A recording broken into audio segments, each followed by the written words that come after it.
നമസ്കാരം, ഞാൻ വിനോദ്. ഫൈനിഷ് സ്റ്റഡീസിന്റെ ഇന്നത്തെ ക്ലാസ്സിലേക്ക് ഏവർക്കും ഹൃദ്യമായ സ്വാഗതം. നമ്മൾ നമ്പേഴ്സിനെ കുറിച്ച് പഠിച്ചു അല്ലേ? അതിന്റെ കൂടുതൽ എക്സാമ്പിൾസ് ആണ് ഇന്ന് പഠിക്കുന്നത്. നോക്കാം.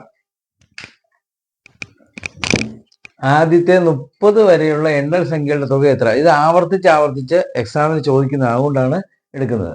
1 മുതൽ n വരെയുള്ള എണ്ണൽ സംഖ്യയുടെ തുക എങ്ങനെ കാണണം? n × n+1/2 ആണ്. എന്ന് വെച്ചാൽ എത്ര എണ്ണമാണ് കാണേണ്ടത് എന്നാൽ അത് എൻ്റെ കൂടെ n+1 കൂട്ടുക, എന്നിട്ട് 2 കൊണ്ട് ഡിവൈഡ് ചെയ്യുക എന്നുള്ളതാണ് അതിൻ്റെ രീതി. നമുക്ക് എക്സാമ്പിൾ നോക്കാം. ആദ്യത്തെ 30 വരെയുള്ള എണ്ണൽ സംഖ്യകളുടെ തുക എവിടെ കാണണ്ടേ? അപ്പം n എത്രയാണ്? n = 30 അല്ലേ? അപ്പം എന്നിൻ്റെ സ്ഥാനത്തൊക്കെ 30 നമുക്ക് കൊടുത്തു നോക്കാം. അപ്പോൾ ആദ്യം n 30 ബ്രാക്കറ്റിൽ 30 + 1/2 അല്ലേ? /2. അപ്പോൾ എത്ര വരും? ഈ ബ്രാക്കറ്റിലുള്ള ആദ്യം ചെയ്യണത് നമ്മൾ പഠിച്ചിട്ടുണ്ട്. അപ്പോൾ 30 വന്നത് എത്രയാണ്? 31. അപ്പോൾ ഈ 30 ആദ്യം എഴുതി, ഇൻറ്റു ഈ ബ്രാക്കറ്റ് മാറ്റി കഴിയുമ്പോൾ ഇൻറ്റു ഇടണം. 31 കൂടെ 31/2 എത്ര കിട്ടും? 30 × 31 എത്രയാണ്?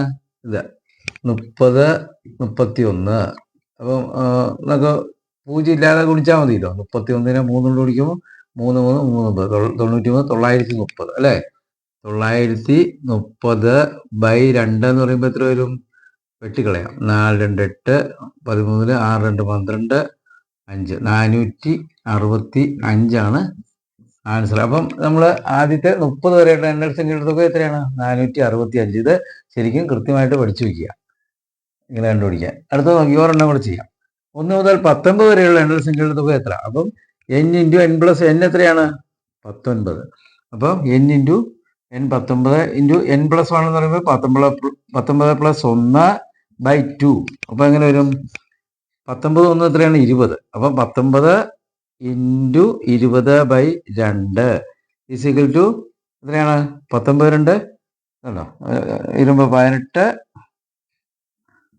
380 വരും അല്ലേ? 380/2 എന്ന് പറയുമ്പോൾ എത്രയാണ്? 190 ആണ് 1 മുതൽ 19 വരെയുള്ള എണ്ണൽ സംഖ്യകളുടെ തുക. അപ്പോൾ ഇത് കൃത്യമായിട്ട് ചെയ്ത് നിങ്ങൾ പഠിക്കുക. ഇത് പരീക്ഷകൾക്ക് ഉറപ്പായിട്ടൊരു ചോദ്യം ഉള്ളതാണ്. അപ്പോൾ നിങ്ങൾക്ക് ഇന്നത്തെ ക്ലാസ് ഇഷ്ടപ്പെട്ടെങ്കിൽ ലൈക്ക്, ഷെയർ ആൻഡ് സബ്സ്ക്രൈബ്.